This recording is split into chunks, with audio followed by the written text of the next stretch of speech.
Christmas day వేడుకలను పురస్కరించుకొని అమీన్పూర్ మండలంలోని ఇసుకబావి దగ్గర లైఫ్ చేంజింగ్ టెంపుల్లో ఆధ్వర్యంలో పాస్టర్ జాషువా దావీదు నేతృత్వంలో డిసెంబర్లో జరిగే క్రైస్తవ ప్రార్థనలో భాగంగా వచ్చే 2025 నూతన సంవత్సరంలో ప్రజలు సుఖశాంతులతో ఆయురారోగ్యాలతో క్షేమంగా ఉండాలని మందిరంలో మహిళలు ప్రార్థనలు నిర్వహించారు. అనంతరం యేసుక్రీస్తును ప్రార్థిస్తూ కేక్ కట్ చేసి అందరికీ అందజేశారు. కార్యక్రమంలో హార్మోనియం, మ్యూజిక్, పాటలతో అలరించారు.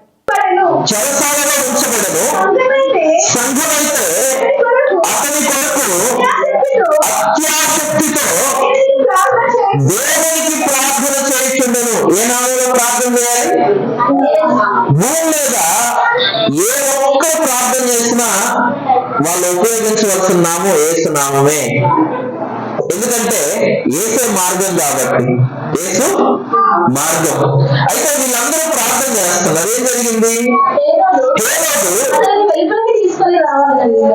అతనిని వెలుపలికి తీసుకొని రావాలని ఉండగా ఆ రాత్రి పేతురు ఎన్ని సంఖ్యలతో బంధించబడి ఉన్నాడు? పేతురు 2 సంఖ్యలు ఇచ్చాక పేతురు బంధించబడి ఉన్నాడు.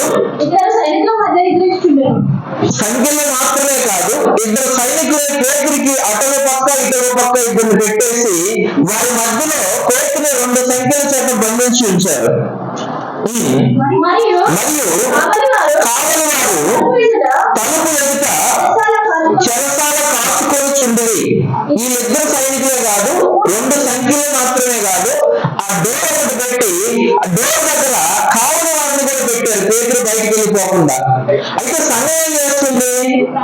ప్రార్థన చేస్తుంది అత్యాశక్తితో యేసు నామములో. మనకున్న మార్గం ఏంటి? మనం ఏదైనా ఒక రిక్వెస్ట్, ఒక విన్నపం దేవుని దగ్గరకు పంపించాలంటే బయట ఏం చెప్తుంది తెలుసా? మార్గం ఎవరు? యేసే మార్గం. ఆయన నామం తప్ప లేదు భూమి మీద. అయితే దేవుని దగ్గర నుంచి ఏదైనా రావాలన్నా కూడా మార్గం ఏంటి? యేసే. సంఘం ప్రార్థన చేస్తే దేవుని దగ్గర నుంచి ఏమి జరిగిందో చూద్దాం. చూడండి, ఇదిగో ప్రభు దూత అతని దగ్గర నిలిచెను. అతడు ఉండిన గదిలో వెలుగు ప్రకాశించెను. దూత పేతురు ప్రక్కన తట్టి త్వరగా లేమని చెప్పి అతనిని లేపగా సంఖ్యలు ఏమైపోయినాయి? సంఖ్యలు వాటంతటా వాడే ఊడిపోయినాయి అంట. దేవుని శక్తి రాగానే. దేవునికి స్తోత్రం. ఇక్కడ ప్రార్థన దేవుని దగ్గరికి వెళ్ళాలంటే యేసు మార్గం, యేసే మార్గం. అక్కడి నుంచి శక్తి కిందకు రావాలన్నా యేసే మార్గం. యేసు నామం తప్పక వేరే మార్గము లేదు. యేసు ఎవరు అంటే మనం ఏం చెప్పాలి? మార్గం. ఎక్కడికి దేవుని దగ్గరికి ఉన్న ఏకైక మార్గం ఎవరు చెప్పండి? యేసే. దేవుని దగ్గర నుంచి ఏదైనా పొందుకోవాలంటే ఏకైక మార్గం ఏంటి? యేసే. అయితే మీరు ఎప్పుడైతే యేసు నామములో ప్రార్థన చేశారో చెరసాలలో ఉన్న పేతురు 2 సంఖ్యల చేత బంధించబడి ఉన్నాడు. అటవ సైనికుడు ఇటవ సైనికుడు పడుకొని ఉన్నాడు. చెరసాల తలుపు వేయబడి ఉన్నది. ఆ బయట ఇంకొంతమంది సైనికులు కాపలా కాస్తూ ఉన్నారు. వీటన్నిటి మధ్యలో దేవుని శక్తి దిగినప్పుడు పేతురు చేతుల్లో సంఖ్యలు ఊడిపోయి అంట. దేవునికి స్తోత్రం.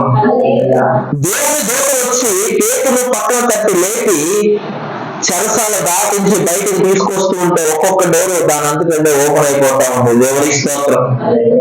మన జీవితంలో కూడా మనం ఎలాంటి పరిస్థితుల్లోకి వెళ్తున్నప్పటికీ, ఎలాంటి ఇరుకుల్లో ఉన్నప్పటికీ, ఎలాంటి ఇబ్బందుల్లో ఉన్నప్పటికీ మనకున్న మార్గం ఏంటో తెలుసా? యేసే. దేవునికి స్తోత్రం. యేసు అనే మార్గంలోకి వస్తే, యేసు అనే నామాన్ని ఉపయోగించగలిగితే మీ పరిస్థితి మారిపోతుంది. దేవునికి స్తోత్రం. అయితే చాలా మంది అనుకుంటారు మేమందరం కూడా యేసు నామాన్ని ఉపయోగించవచ్చా, యేసు మార్గాన్ని వాడుకోవచ్చా అని అనుకుంటారు. కానీ అందరూ వాడలేరు యేసు మార్గాన్ని, అందరూ యేసు నామాన్ని వాడలేరు. ఎందుకో చెప్పనా? బైబిల్లో అపోస్తలుడైన పౌలు అనే ఒక వ్యక్తి ఉన్నాడు. ఆయన పరిచయం చేసే సమయంలో దురాత్మలు ఆయన దగ్గర పరిచర్యలో యేసు ప్రభు పేరు చెప్పగానే విని పారిపోయి వెళ్ళిపోతున్నాయి. ఆయన వస్త్రాలు తాగగానే స్వస్థత వస్తుంది. అలాంటి పరిస్థితుల్లో ఒకరోజు ఇవన్నీ చూసి అక్కడ ఉన్న కొంతమంది ఏం చేశారో చూడండి. అపోస్తల కార్యము 19వ అధ్యాయము 13 నుంచి 15 వరకు మనం చదువుదాం.